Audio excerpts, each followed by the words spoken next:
Hey guys, welcome back to my channel. It's Allie Enigma here, and I'm here with another story time, another really creepy story. So while everybody is doing their New Year's resolutions, New Year's goals, takeaways, etc., I'm here to tell you another fucked up story that I went through. So grab your snacks, grab your popcorn, something to drink, get relaxed, and get ready to hear a story. A really fucked up, chilling, creepy story. And this story is going to be taken back to when I was 13 years old. Keep in mind that I was 12. It was right before I turned 13. So I was 12 years old. It was right after 8th grade, right after I had graduated 8th grade. And to give you some insight to how I was when I was younger is I went to a private Catholic school most of my life. And I switched to public school in 7th grade, so I went to public school for 2 years. So I was very sheltered, and I didn't really know anything about life, and I didn't get very many talks about life and about how there are people out there that could harm you. And my family always had lots of friends around, so I was used to thinking that everybody was my friend and everybody was nice, and basically used to thinking that if somebody was being nice to me, there was no bad intentions, there was always good intentions. I didn't realize how people can manipulate you, and let me just get into the story. So first of all, the story takes place in Wisconsin. I am with my friend, and we will call her Katie because that's just a very common name, and her name isn't actually Katie, but for the story time we'll call her Katie. So I went on vacation with Katie to Wisconsin, and they had a cabin up in Wisconsin, and it was a really nice area, really secluded, off a beautiful lake, and there are really beautiful lakes in Wisconsin. So I stayed with her and her family for about a week, and this was during the summer, in between, right after I graduated 8th grade, going into freshman year. So yes, I was pretty young for that age. I was always the youngest in my class and things like that. I didn't turn 13. Or actually, I was 13 going on 14, so I didn't turn 14 until that August, so I was still 13, about to go in high school. And so anyways, we went to this attraction called the Paulding Light. I'm not sure if you guys know what the Paulding Light is. The Paulding Light is a light at the top of this hill that if you go up to it, basically you can't see it. It's due to pressure and gases in the air and things like that. I'm going to insert a picture right here of what the Paulding Light looks like during the day. So insert.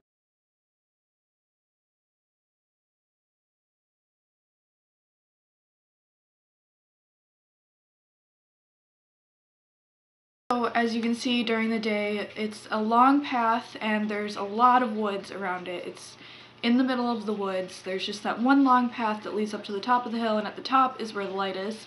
So now I'll show you a picture of the Paulding Light, how it looks in the dark. As you can see, you can't really notice the woods in the dark, and you just walk down that big path to go see the Paulding Light. And that's what we were gonna go do one night, because we went out to different attractions, we went to different restaurants, tourist stuff, whatever. So we went to the Paulding Light, and we were walking up the path, and there was a lot of other people there because it was, kind of a bigger tourist attraction. And I don't even know how it really happened, but we were walking with her parents, me and Katie and her parents, and then all of a sudden this guy comes out of nowhere and he starts talking to me and my friend Katie. And he's an older guy, and me being a stupid kid, I didn't really think anything of it. I'm just like, oh, some random person that is here at the Paulding Light is randomly just talking to us about it. Because, back then I didn't realize, guys could be super creepy, especially when they're older, when they're literally my dad or grandpa's age.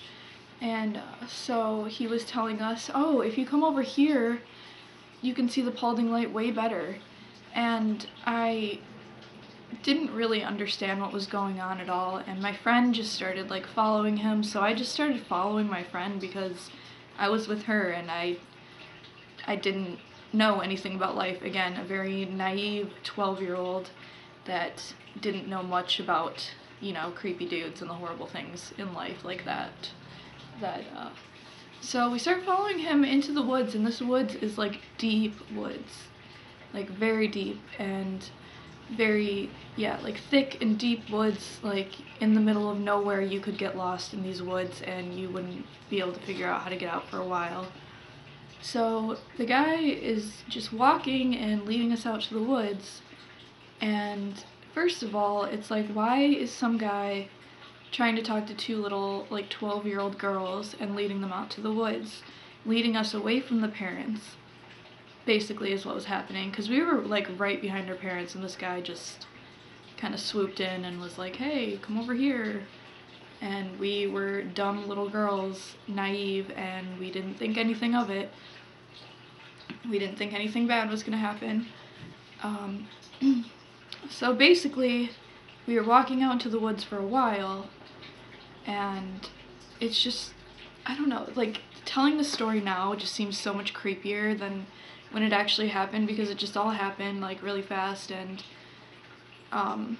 we both just thought people were being nice to us, you know, because we weren't, I barely had any boyfriends at this point, or any kind of thing like that. I was very sheltered, again, just to give you, like, the clues to how I was. But so this guy leads us out to the woods, we keep walking, and all of a sudden her mom and her stepdad run up to us, and they finally find us, and they're just like freaking out, like super bad, like, what are you doing, where are you guys going?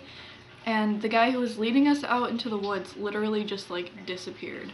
He was just gone. Like, he saw that the parents had found us and he was just gone. So we had no idea who this person was.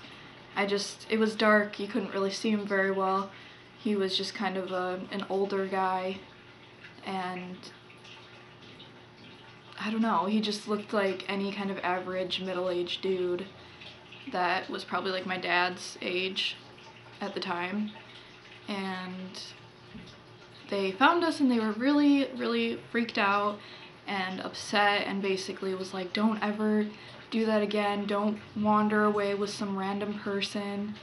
Basically giving us the real life talk now, which probably could have been more useful before this happened, but again, like, I don't know, at that age, I literally thought people wanted to be friends, and I was very naive, and I never really realized how many creeps are out there in the world, and how many weirdos trying to abduct children in the woods. And then it just makes me think, like, was this guy just a random guy at the Paulding Light waiting to abduct children or girls or whatever, or is it because he saw two, like, 12-year-old girls that he was just like, oh, well, here's my time to try something really fucking creepy? Either way, it was bad intentions this guy had. I had no idea what he was gonna do.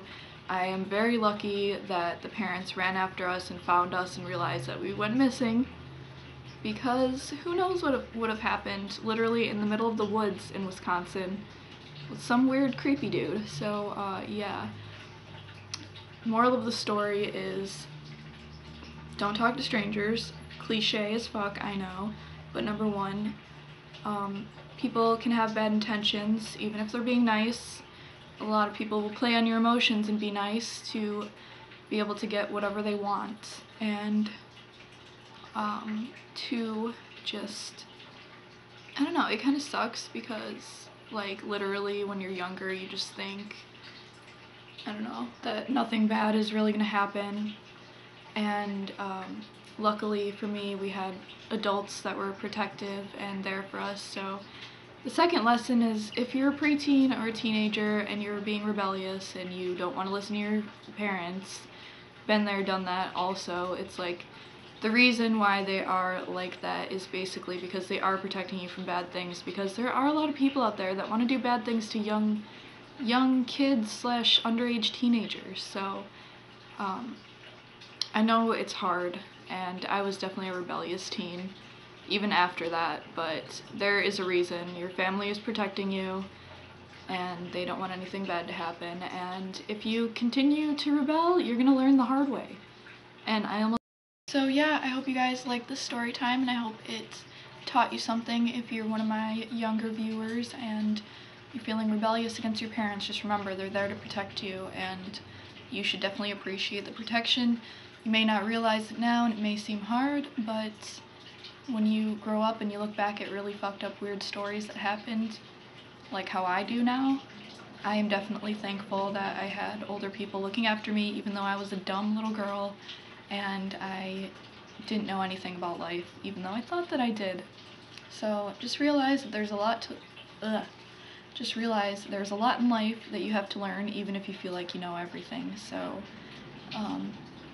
stay safe, stay away from creepy people, always let somebody know if there's weird stuff going on. Don't be afraid to speak up, because there are a lot of people out here to protect you and love you and help you out. And I hope you guys will subscribe to my channel if you're not already subscribed. And if you are one of my subscribers watching, you're awesome. I love you so much, and I appreciate you wanting to listen to my stories and being interested in my weird, crazy, bizarre life. So look forward to another weird story time, and my next video is probably going to be the dating horror stories #4, so that's what's coming up next. And you guys are the best, and we'll see you in the next video.